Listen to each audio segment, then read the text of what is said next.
ഏവർക്കും നമസ്കാരം. പുതിയൊരു വീഡിയോയിലേക്ക് സ്വാഗതം. നാളെ കേരളം കാത്തിരിക്കുന്ന SSLC പരീക്ഷാഫലം പ്രഖ്യാപിക്കുകയാണ്. ലക്ഷക്കണക്കിന് വിദ്യാർത്ഥികളുടെയും അവരുടെ രക്ഷിതാക്കളുടെയും അധ്യാപകരുടെയും മാസങ്ങൾ നീണ്ട കാത്തിരിപ്പിനും അധ്വാനത്തിനുമുള്ള ഫലം അറിയാൻ ഇനി മണിക്കൂറുകൾ മാത്രമാണ് ബാക്കിയുള്ളത്.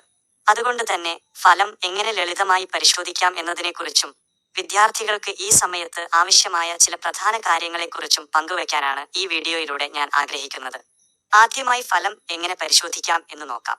ഔദ്യോഗിക വെബ്സൈറ്റുകളായ kerala-results.nic.in ലേക്കുള്ള ലിങ്ക്, prd.kerala.gov.in ലേക്കുള്ള ലിങ്ക്, results.kite.kerala.gov.in ലേക്കുള്ള ലിങ്ക് എന്നിവയിലൂടെ നിങ്ങൾക്ക് റിസൾട്ട് ലഭ്യമാകും.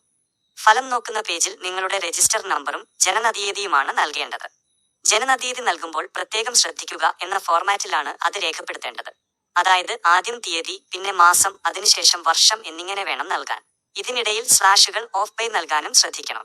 ഉദാഹരണത്തിന്, നിങ്ങളുടെ ജനനതീയതി 2008 മെയ് മാസം 10 ആണെങ്കിൽ അവിടെ 2008 മെയ് 10 എന്ന് വേണം ടൈപ്പ് ചെയ്യാൻ. ജനനതീയതി തെറ്റായി നൽകിയാൽ റിസൾട്ട് കാണാൻ സാധിക്കില്ല എന്ന കാര്യം പ്രത്യേകം ഓർക്കുക.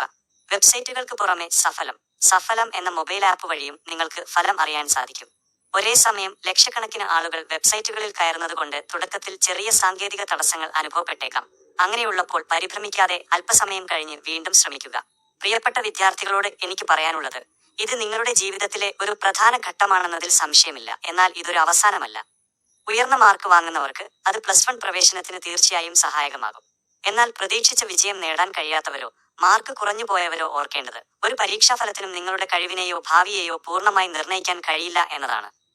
തോൽവികളിൽ നിന്ന് പാഠം ഉൾക്കൊണ്ട് മുന്നേറാനുള്ള കരുത്താണ് നിങ്ങൾ കാണിക്കേണ്ടത്. SIY പരീക്ഷാ സൗകര്യം ലഭ്യമാണ് എന്നത് ഒരു വലിയ ആശ്വാസമാണ്.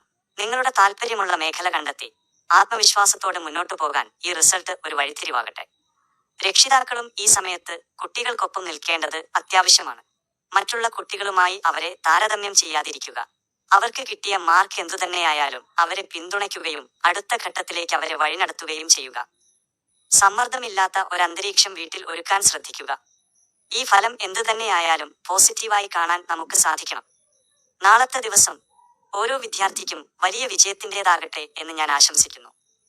വിദ്യാഭ്യാസ സംബന്ധമായ കൂടുതൽ അറിവുകൾക്കും പുതിയ അപ്ഡേറ്റുകൾക്കുമായി ഈ ചാനൽ സബ്സ്ക്രൈബ് ചെയ്യാൻ മറക്കരുത്. ഈ വീഡിയോ മറ്റുള്ളവർക്കും പ്രയോജനപ്പെടാനായി ഷെയർ ചെയ്യുക.